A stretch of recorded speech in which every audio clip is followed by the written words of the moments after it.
Hello viewers, আজকে আমার মেয়ে বায়না করলো যে মুরগির ঘরের সবগুলা দরজা ও খুলবে।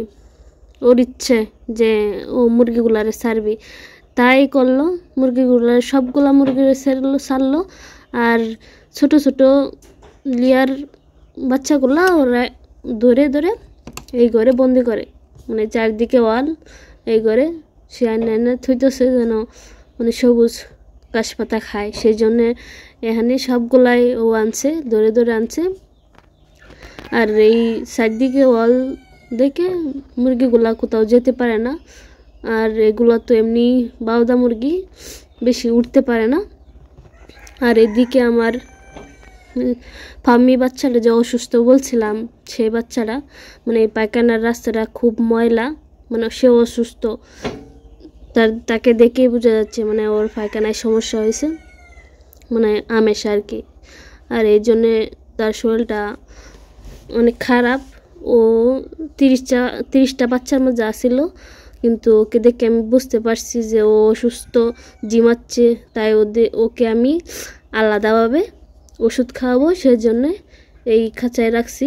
আর এখানে আমি অ্যান্টিবায়োটিক দিছি, মানে মাইক্রোনিট অ্যান্টিবায়োটিকটা আছে, ওটা আমি 1 গ্রাম 1 লিটার পানিতে গুলে সবগুলার খাইয়ে দিছি। ওরা আমি খাইতে দিছি, ও খাইতে চাইছে না, কিন্তু মাথায় ধরে তারপরে খাওয়াই দিছি। খাবার খাইতে চাইতেছে না, এই যে খাবার খাইতে চাইতেছে না, ওরা আমি মাথা নিচ বাদ দিয়া খাবারটা ধরাই দিছি। দেখেন এখন একটু খাইতেছে, খাইলে তো সুস্থ থাকবো, না খাইলে আর সুস্থ থাকবো। আর ওরে আমি কিভাবে সুস্থ করি সেটাই আপনাদেরকে আজকে দেখাবো, কি কি মেডিসিন দিছি। আর রাত্রে আমি খাবার পানিতে স্যালাইন দিয়েছিলাম। আর এদিকে ওরে তো বোর্ডিংয়ে রাখছিলাম, বোর্ডিংয়ে তো যথেষ্ট পরিমাণ তাপমাত্রা আছে, সেই জন্য ওর ঠান্ডা লাগতেছে। এই জন্য আমি নিচে একটা চালনির মাঝে নিচে টিস্যু বিছায়, তারপরে আমার বাবুর গেঞ্জি আসছিল, ছোটো হয়ে গেছে, ওই গেঞ্জি দিয়ে ওরে পেঁচাই দিছি যেন লাগে। ফার্মি বাচ্চাটা পেয়ে অনেকক্ষণ মানে ঘুমাইছিল, মানে যেরকমে জিম পারছিল অনেকক্ষণ। তো তাকে মানে রাখি নাই, খাঁচায় ভিতরে ভরে দিছি। প্রায় 2 থেকে 3 ঘন্টা সময় ও এরকমে রয়েছে। তারপর হঠাৎ ঘুম থেকে উঠতে দেখি ও পানি খাইতেছে, তাই ভিডিও করে রাখছি যে ওর পানি খাওয়াটা, এটা স্যালাইনের পানি। ওকে আমি সারা রাত স্যালাইনের পানি দিছি। যেদিন ফার্মি বাচ্চাটা অসুস্থ হয়েছিল সেদিন আমার ছেলেটাও অসুস্থ হয়েছিল খুব, সারা রাত নিয়ে বসে থাকতে হয়েছে। আর এদিকে ওরে আমি খেয়াল রাখতে পারছি, মানে সারা রাতে আমি সজাগ, তাই ওরে আমি খেয়াল রাখতে পারছি যে ও কখন কি করতেছে না করতেছে। এখন একটু খাইতেছে, এরা রাত 3টা বাজে আর এটা হচ্ছে সকাল।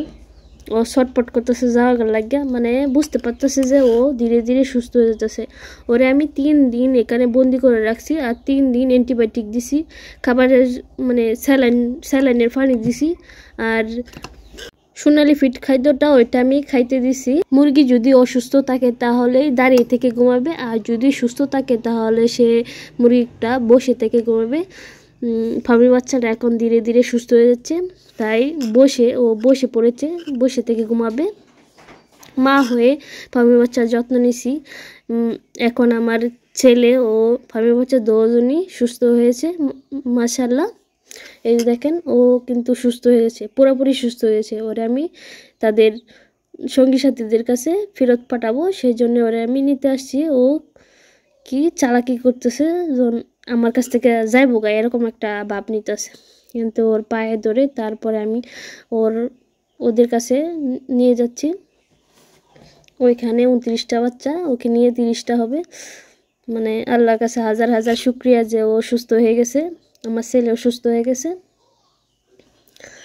ওরে আমি নিয়ে যাইতেছি ওদের কাছে, যেন কি দাফরানি করতেছে, হ্যাঁ যাইতো গা।